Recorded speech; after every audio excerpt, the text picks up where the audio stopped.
Welcome to Ninerology, Faithful in the Trenches. I'm your host, Alan, and we're here to talk all things 49ers.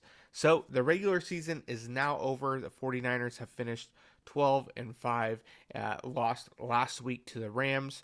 Although it was backups against backups, didn't really mean anything. Rested a lot of players. And so now it's playoff time. And the first thing we want to talk about is Jake Moody. Do the 49ers have a Jake Moody problem? More than that, does Moody have a confidence problem? And he's a rookie kicker going into a crucial point in the season, the playoffs. And so the question is, what are the 49ers going to do? Do they give Robbie Gould a call and say, hey, what are you doing? Get off the couch. What is it going to take? How much money is it going to take to get you off the couch over here and into the playoffs and help us win a Super Bowl? My guess is the 49ers are very concerned, but when you hear Kyle Shanahan, it doesn't seem that much. In fact, here's what he had to say this week. No, he's been great all year, and I know he was rough on those two today, but no, we're good with Jake. Now, when you hear that, that sounds great if you're Jake Moody, because if Kyle Shanahan was to come out and say, you know what, yep, we're going to have to bring in a couple kickers, we're going to have to do this, that's really just going to shake Jake Moody's confidence even more so. And what he wants to do is let his kicker know, we are behind you, we've got you, we don't want to put you in any situations where you're going to have too much stress and too much pressure on you. We're going to do our part, you do your part. So I think that's what he's doing. He's trying to play it smart here. He understands he has a rookie kicker. Now, a rookie kicker who's played in some big games, but still to where his confidence is shaken. He missed both a PAT and an under 40-yard field goal, 38 yards to be exact. And it's one of the things to keep an eye on during the playoffs. The special teams, it's kind of been interesting throughout the year. They have been the Achilles heel for the 49ers. While the offense and defense have both had, ups and downs, the special teams has ranked pretty near the bottom of the NFL list as far as where they've ranked at. So it's something to kind of keep an eye on. Again, Mitch is going to Mitch, and so Mitch is killing it on the punting duties, but you look at the return coverage, you look at the punt coverage, you look at kickoffs for Moody, you look at field goals and the percentage, it's just not their strong suit this year. So maybe next year, but hopefully it doesn't come down to that. So Jake Moody, we're rooting for you, and so is Kyle Shanahan. Now, concerns going into the playoffs. I think the biggest thing here is health. You want to make sure that the team is healthy. Now, we just got back the list as far of players that are coming back for practice. As we know, Kyle Shanahan isn't giving the team the whole week off, even though there is a bye. They are having 2 full practices on Thursday and Friday.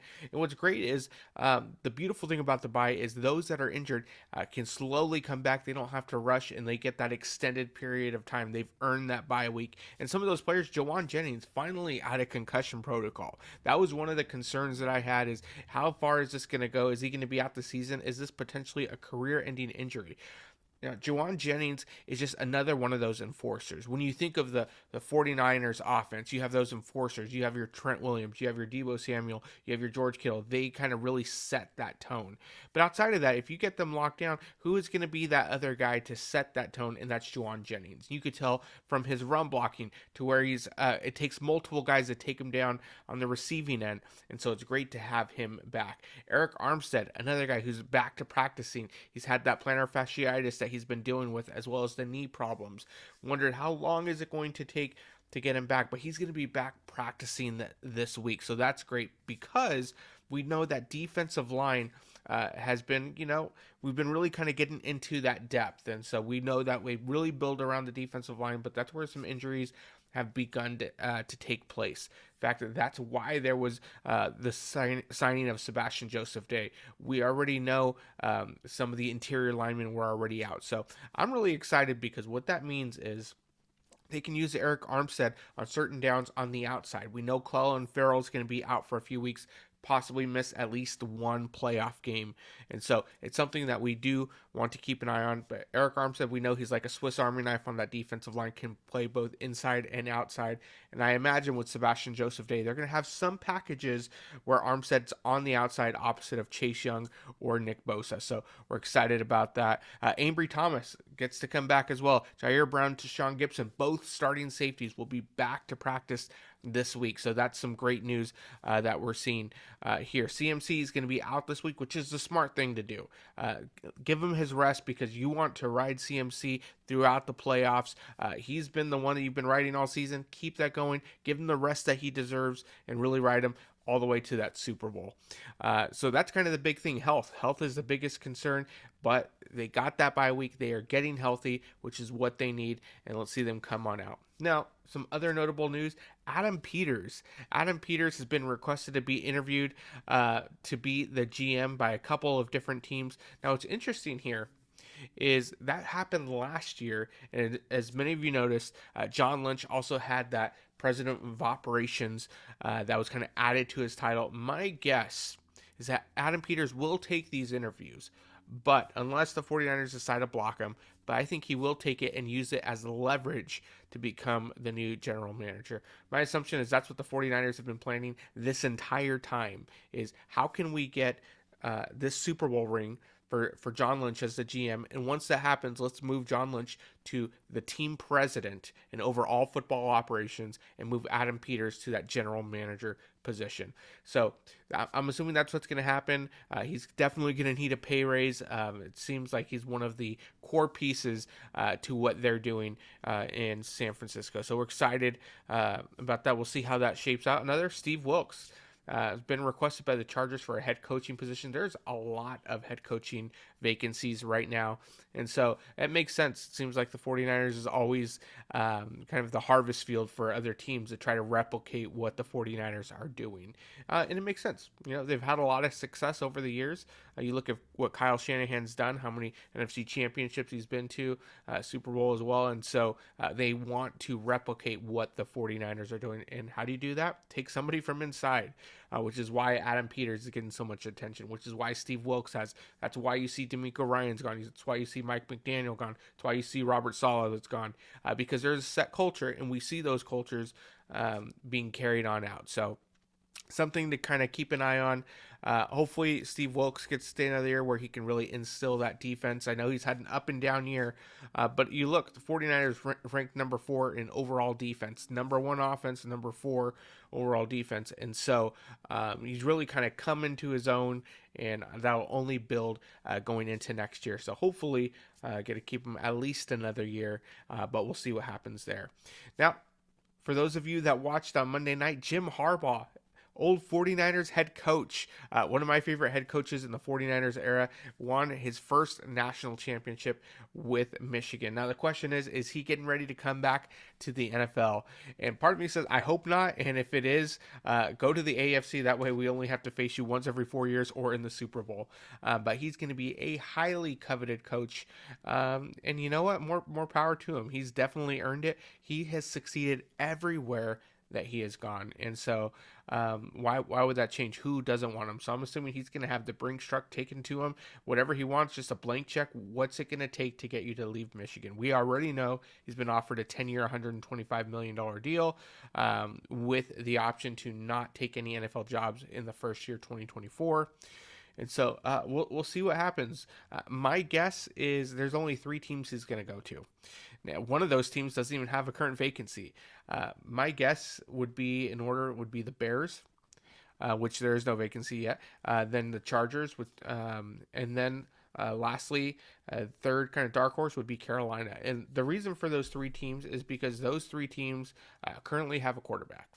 The Bears, they already have Justin Fields. Now, whether they're going to keep them or not, that could be one of the things that they say, Jim Harbaugh, if you want to take this, we're going to leave the quarterback position up to you. And I think because most head coaches, especially offensive-minded coaches, have an ego. They want to be able to prove that their system works. What they do, they can turn people around. We saw what he did with Alex Smith. We saw what he did with Colin Kaepernick. We saw what he did with Andrew Luck. We saw what he did with J.J. McCarthy. So he's had success with quarterbacks everywhere he's gone.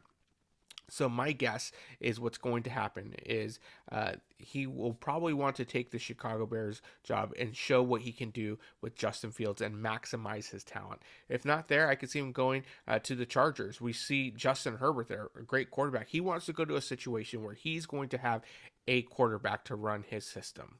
and then build around that.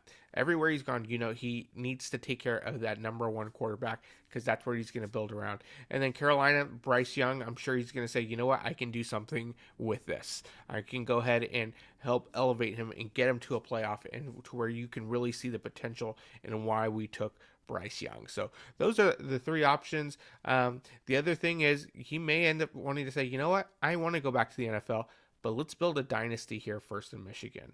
If J.J. McCarthy comes back, who knows? If J.J. McCarthy comes back, it's possible, that they win back-to-back championships. You never know. And so that's one of those things to kind of keep an eye on. J.J. McCarthy, really successful. He's rated as the 5th quarterback right now in the draft that's coming out. So he may want to come back one more year to kind of boost that stock, but we'll see what happens. That's my guess this week. Again, it's going to be a bye week, so for you 49er fans, it's going to kind of be like, who are we going to end up playing? And those matchups are, you have the number 2 seed Dallas Cowboys will be playing the Green Bay Packers in Dallas. Now, we know Dallas has won the past 15 home games, and so it's going to be an interesting game. I think Green Bay has what it takes to beat Dallas. The question is, they're such a young team. Will the stage be too big for them? I think they'll give them a run for their money, but I think Dallas will end up pulling that out. Then you have Detroit Lions versus the Rams. What a great story. Jared Goff against Matthew Stafford going against each other's teams. This is going to be in Detroit. I do think Detroit's going to get the last laugh. Jared Goff is going to get the last laugh against the Rams. We already know that the Rams won a Super Bowl with Matthew Stafford. So Matthew Stafford got the last laugh a couple years ago, showing, see, it wasn't me. It was the team you put around me. But now Jared Goff is coming into his own. This is his time to shine, his time to show I wasn't the problem. You didn't build it around me, but we'll see what happens. My guess is Detroit kind of sneaks one out against the Rams. And then you have Philly against the Buccaneers. This one is a tough one. The Eagles have everything that they need to be able to be a phenomenal football team. But after playing the 49ers, they just seem broken. They lost 5 of their past 6. And so my guess is that continues. Their season's going to end the very first week, wild card weekend, and the Buccaneers are going to pull out the victory. And so we'll see what happens from there. But I think the 49ers are going to be looking really intently. I don't think they want to play the Rams. They know each other very well, and that's what you don't want. So I think if their hope is Green Bay can either pull it out against the Cowboys and do that, or maybe everybody who's supposed to win wins, and they end up playing the Buccaneers. In that case, they would kill the Buccaneers. While they've already played once this year and beat them by 2 scores, I do think this one would be even more convincing. And so we'll see, but that's what those are. That's the schedule this week for the NFC, and so we'll see how it's going to play out. But great job to the Niners getting that bye, getting healthy at the right time. And that's all we have for today. We will check you out next week or this weekend after some of the games to see who the 49ers play in the divisional.